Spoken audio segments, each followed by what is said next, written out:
Woo! Muna dito siya. Gagawin natin dyan na. May nambay sa sa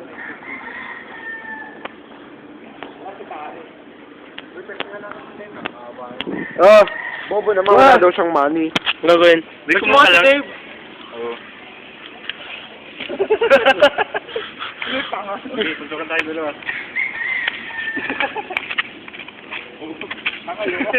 Nakakatakot. Siya. Okay, hanap na iba. Ito pong... Nasa nakawin ng cross na yun, no? Ganda. Saan? Ayun yun, nasa taas. Pinataas. Nasa gitna. Maganggang na yun, kung ano ba yan. Sayang yan, Chong. Pwede na sa bahay. Ba, pinakamalawak na capacity dito sa Batangas. St. John Evangelist Parish Church. Ah. Yes, Kaya siguro ito pinaganda for ano, ngayong ano, yung bisita English.